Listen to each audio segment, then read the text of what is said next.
Towers Falling, Chapter 3, Miss Garcia. She's short, not much bigger than me.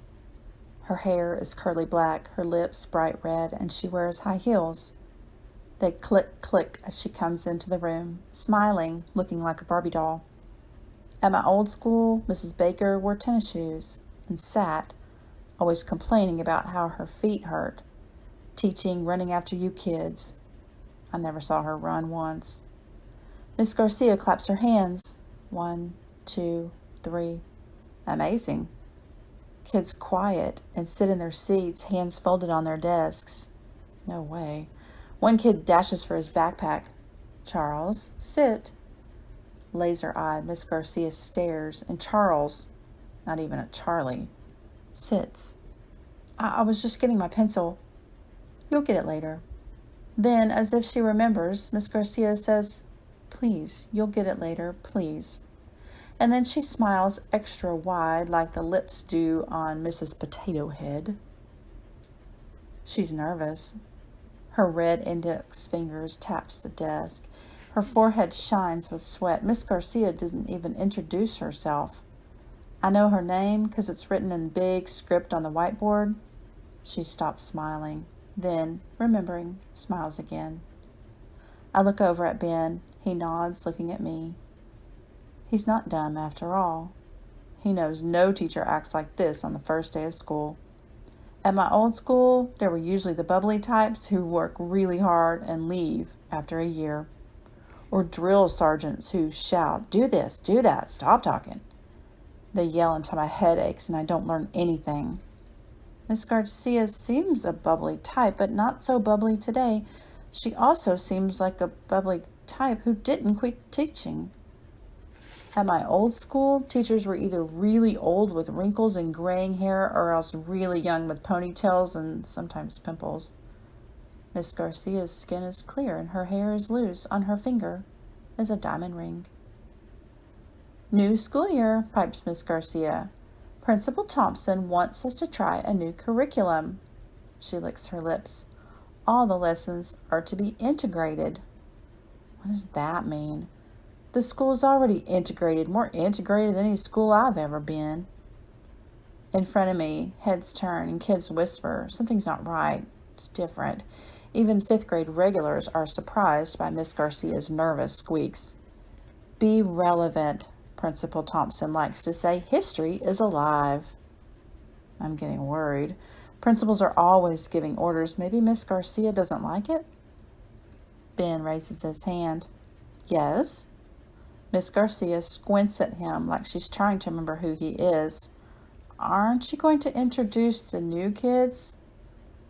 Everybody's head spins towards us, and I want to kick Ben. I hate being the center of attention. My clothes aren't fashionable. I don't even have a backpack or a pencil. I squint my don't make fun of me look as hard as I can. Nobody stares back or gives me an evil look, and one girl with a headscarf waves. I sigh. Doesn't she know she's supposed to play it cool? New kids have to prove themselves. My name is Benjamin Reuben III, but call me Ben. Voices murmur and gurgle and shout, Hi, Ben. This here is palm open. Ben waves toward me. I'm supposed to speak. I don't want to speak. But if I don't speak, they might think I'm afraid. Deja. Just Deja, I say. The original, one and only. I don't say my last name because in my old neighborhood, folks knew the Barneses were really poor.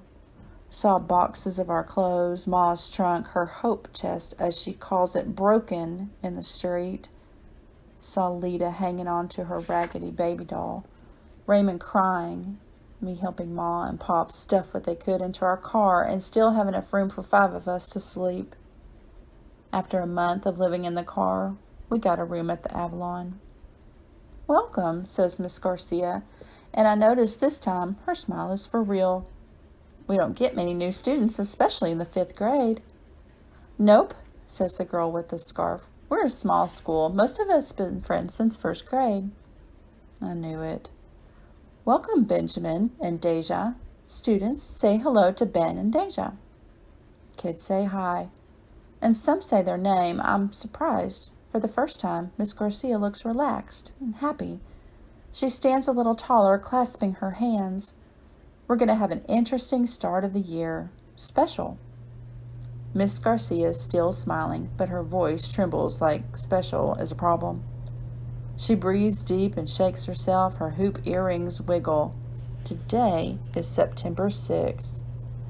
It's an important week, says Miss Garcia, looking left at the wall of windows. An important month. I'm worried again. It's September. What's so important about that? School always starts in September. Miss Garcia claps her hands again. 1, 2, 3. We're all quiet. Our first essay.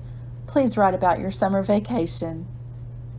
Everybody groans, except Ben. He opens his backpack and hands me a number 2 pencil. I don't know why, but I take it. Sabine, please pass out the paper. The girl from earlier leaps up. Teacher's pet, I think. Sabine is smiling, passing lined paper to the kids, to the left and to the right and between the aisles, and some kids even say, "Thanks, Sabine." She pauses and looks at me, and she looks at Ben, and she looks at the 2 empty desks separating us. Here. The lined-up paper flops like a dead bird's wing. I don't take it. Sabine places the sheet on my desk. Here. She smiles and turns to Ben. Thanks. Miss Garcia, I'm going to sit here between Ben and Deja. That's fine. Sabine sits closer to Ben than me. Good thing I was going to yank her scarf if she sat down next to me.